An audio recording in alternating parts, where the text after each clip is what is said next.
శ్రీ మాత్రే నమః. అందరికీ నమస్కారం అండి. ఈరోజు మనం మాట్లాడుకోవేది ఏంటంటే రుద్రాక్షల గురించి మాట్లాడుకుందామండి. ఈ రుద్రాక్ష ఎవరెవరు ధరించాలంటే పిల్లలు, పెద్దలు, లేడీస్, జెంట్స్ ప్రతి ఒక్కరు ధరించవచ్చు. అయితే మనకేంటంటే శివ కటాక్షం కలగాలన్నా ఒకవేళ మనం ఈ రుద్రాక్ష మాల అనేది మనం చూస్తానండి. ఈ రుద్రాక్ష మాలలు సైజు ప్రకారం ఉంటాయండి. అయితే మనకు సైజులు అనేవి 6 mm ఉంటుంది, 7 mm ఉంటుంది, 8 mm ఉంటుందండి. అయితే ఈ రుద్రాక్ష మాల ధరించడం వలన కొంతమందికి ఏంటంటే మనకు ఎప్పటికీ ఆరోగ్య సమస్యలు వస్తాయి. అష్టమ స్థానం అనేది వాళ్ళకు పాపగ్రహాలు ఉంటాయి. అప్పుడు వాళ్ళకి ఎప్పటికీ ఆరోగ్య సమస్యలు వస్తాయి అనుకోండి, వాళ్ళు ఈ రుద్రాక్ష మాల ధరించవచ్చు. ఈ రుద్రాక్ష మాల ధరించిన తర్వాత దీని నియమాల గురించి కూడా మనం మాట్లాడుకుందామండి. మొత్తం మాట్లాడుకుందాం. నియమాలు అనేది ఏం లేదండి. మనం ఒకవేళ మనకు వివాహం జరిగింది అనుకోండి, భార్యతో మనం ఒకవేళ మనకి ఎటువంటి సమస్య ఉన్నప్పుడు ఈ మాల తీసి నైట్ మనం ఒక మేకు కొట్టి పెట్టేసి మళ్ళీ ఉదయం మళ్ళీ తలస్నానం చేసిన తర్వాత మెడలేసుకోవాలి. మళ్ళీ రెండోది ఏంటంటే నియమాలు, మనం శ్మశానానికి వెళ్తున్నాం అనుకోండి, ఈ రుద్రాక్ష తీసి ఇంట్లో పెట్టి వెళ్ళిపోవాలి. ఓకేనా అండి. ఒకవేళ మళ్ళీ మనం మన ఇంటి లోపల సండే వచ్చింది, మండే వచ్చింది, చికెన్ మటన్ తింటున్నాం అనుకోండి, అప్పుడు ఈ మాల తీసి పక్కన పెట్టి మళ్ళీ ఉదయం మళ్ళీ మనం తలస్నానం చేసి ఈ మాల ధరించాలి. ఇది ఓకేనా అండి. ఈ 3-4 నియమాలు ఉంటాయండి. ఒకవేళ మీ ఏదైనా మ్యాచ్డ్ ఫంక్షన్కి వెళ్ళినప్పుడు కూడా ఈ మాల తీసి ఇంట్లో పెట్టి వెళ్ళిపోవాలి. ఇంతే. మళ్ళీ మనం 24 గంటలు 24 hours మాల మన మీద ఉండడం వల్ల మనకు ఒక శక్తి, నెగిటివ్ ఎనర్జీ పోతుంది, మనకు ఒక అద్భుతమైన పాజిటివ్ ఎనర్జీగా ఉంటుంది. అయితే దీంట్లో మనకు ఏకముఖి, ధూముఖి, తీన్ముఖి, పంచముఖి, ఇట్లా మనకు సప్తముఖి, అష్టముఖి, నవముఖి ఇట్లా ఉంటాయి. ఈ ఏకముఖి నుంచి వేరేటి ఒక్కొక్క కాయ వేసుకోవడం వల్ల లాభాలు ఉంటాయి. దానికి చాలా కాస్ట్ ఉంటుంది. అయితే అంత కాస్ట్ పెట్టుకోని అవసరం లేదు. పంచముఖి మాలతో మనం జపం చేయవచ్చు. పంచముఖి మాలతోని మనం ధారణ చేయవచ్చు. ఇప్పుడు నేను వేసుకున్నాను చూడండి, ఇది అనేది మనకు 9 mm. అయితే ఇంకొకటి ఏంటంటే మనకు 6 mm ఉంటుంది, 7 mm ఉంటుంది, 8 mm ఉంటుంది. ప్రతి ఒక్కరు పిల్లలు పెద్దలకు 6 mm, 7 mm, 8 mm ధరించవచ్చు. అయితే ఇంకొకటి ఏంటంటే ఈ మాల ధరించిన తర్వాత నియమాలు 3 నియమాలు చెప్పాను కదండి. ఒకటి శ్మశానానికి పోతానప్పుడు తీసేయాలి, రెండోది చికెన్ మటన్ తింటానప్పుడు తీసేయాలి, మూడోది ఏంటంటే మనం మ్యాచ్డ్ ఫంక్షన్కి వెళ్తానప్పుడు తీసేయాలి, నాలుగోది ఏంటంటే ఒకవేళ ఆరోగ్య సమస్యలు ఉన్న వాళ్ళు ఎటువంటి సమస్యలు ఉన్నా పంచముఖి మాల ధరించవచ్చు. అయితే 6 mm అనేది చాలా చిన్నగా ఉంటుందండి.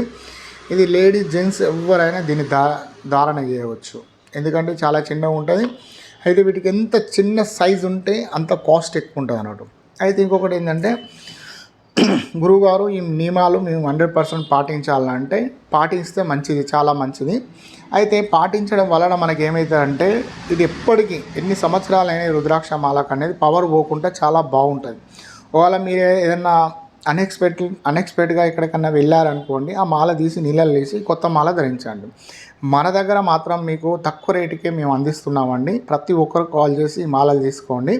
ఒకటి ఏంటంటే గుడి లోపల మనం జపం చేస్తున్నాం అనుకోండి, ఓం నమః శివాయ అని మన మంత్రంతో జపం చేస్తున్నాం అనుకోండి, ఇదేంటంటే ఉంగరం వేలు మీద పెట్టి ఈ దారం ఇలా పెట్టి ఓం నమః శివాయ, ఓం నమః శివాయ, ఓం నమః శివాయ, ఓం నమః శివాయ, ఓం నమః శివాయ ఇంకే మంత్రమైనా జపం చేసుకొని తర్వాత ఇది కళ్ళకు అద్దుకొని ఇది పూజ మందిరంలో పెట్టుకోవాలి. ఎందుకంటే ఇది జపమాల అయిపోతుంది. ఇది మనం ధారణ చేసినాక జపం చేయకూడదు. ఓకేనా అండి. జపం చేస్తున్నప్పుడు దానికి పవర్ అనేది చాలా ఉంటుంది. ఓకేనా అండి. దీంట్లో జపమాల ఉంటుంది, ధారణమాల ఉంటుంది, ఎన్ని మాలలు ఉంటాయి. అయితే ఇంకొకటి ఏంటంటే ఈ మాల వేసుకోవడం వల్ల మనకు ఆరోగ్య సమస్యలు, ఎందుకంటే సైన్స్ ప్రకారం కూడా రక్తపోటుకు సంబంధించింది, మన శరీరానికి సంబంధించి తెలియని నెగిటివ్ ఎనర్జీ అనేది చాలా బాగుంటుందండి. అయితే ఇంకొకటి ఆరోగ్య సమస్యలు ఉన్న వాళ్ళు, నెగిటివ్ ఎనర్జీ ఉంది, గాలి ఉన్నది, ధూళి ఉన్నది, చేతబడి చేస్తున్నారు ఏదైనా అనుకున్నప్పుడు, ఏదైనా మనకు నరదృష్టి ఉంది, చెడు దృష్టి ఉంది అన్నప్పుడు 100% రుద్రాక్ష మాల ధరించండి.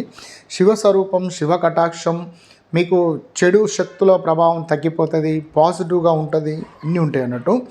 అందుకనే గుడి లోపల ఉన్న అయ్యగారులు, సాధులు, సన్నాసులు, అఘోరలు, తర్వాత మీకు ఎవరైనా పర్వాలేదండి, శివభక్తులు మొత్తం రుద్రాక్ష ధరిస్తారు. ఈ రుద్రాక్ష ధరించి మనం ఓసారి చనిపోయినప్పుడు నందీశ్వరుడు మనకు కొన్ని శివపురాణం లోపల చెప్తాడు కదా, రుద్రాక్ష మాల ఎవరి ఒంటి మీద ఉండి వాళ్ళు చనిపోతారు అనుకోండి, వాళ్ళు శివపురాణం కథ ప్రకారం ఏంటంటే శివలోకమే వెళ్తారు, వాళ్ళు నరకానికి వాళ్ళకు వెళ్ళరు, ఎందుకంటే రుద్రాక్ష మాల ఉంది. అందుకని అఘోరలు, సన్నాసులు, యోగులు, అయ్యగారులు, మాంత్రికులు ప్రతి ఒక్కరూ రుద్రాక్ష మాలకు అంత పవర్ ఉంటుంది కాబట్టి వాళ్ళు ధరిస్తారు. పెద్ద పెద్ద రుద్రాక్షలు ధరించి వాళ్ళు మనకు కనబడతారు. మనం అనుకుంటాం కదా వీళ్ళు ఏదో పిచ్చి వాళ్ళు రుద్రాక్ష వేసుకుంటున్నారు అని అనుకుంటాం. కాదండి, రుద్రాక్ష వేసుకోవడం వల్ల మంచి నెగిటివ్ ఎనర్జీలన్నీ తీసేస్తుంది, పాజిటివ్ ఎనర్జీ ఉంటుంది. రుద్రాక్ష అనేది చాలా అద్భుతం. శివరుద్రాక్ష అంటారు. శివుడే మీ ఒంటి మీద ఉన్నట్టు మీకు అట్లా పంచభూతాలు శివ అనుగ్రహంతో మీరు మాల వేసుకోండి.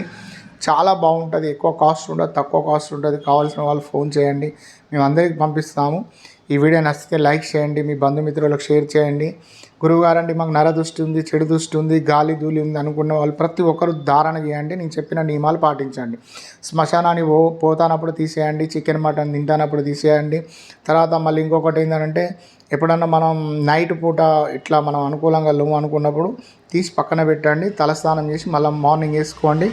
మ్యాచెడ్ ఫంక్షన్కి వెళ్తున్నప్పుడు తీసి పక్కన పెట్టేయండి. మళ్ళీ వచ్చినాక తలస్నానం వేసుకోండి. ఎప్పుడైనా సరే ఒక గోల్డ్ చైన్ ఎలా కాపాడుకుంటారో ఈ రుద్రాక్ష అనేది కాపాడుకోండి, మీకు చాలా బాగుంటుంది. మరి చిన్నపిల్లలు ఎలా గురువుగారు అంటే, చిన్నపిల్లలకు అంత నియమాలు అనేటివి ఏముండవు. 24 అవర్స్ వాళ్ళకి వేసి ఉంచవచ్చు. చిన్నపిల్లలు కాబట్టి వాళ్ళకి ఎప్పటికీ చాలా బాగుంటుందండి. కావాల్సిన వాళ్ళు ఎవరైనా స్క్రీన్ మీద నెంబర్ ఇస్తున్నాను, ఫోన్ చేయండి, పంపిస్తాను. మీకు చాలా బాగుంటుందండి. చాలా తక్కువ రేటుకే పంపిస్తాను. ఓం శ్రీ మాత్రే నమః. నమస్కారం అండి, ధన్యవాదాలు.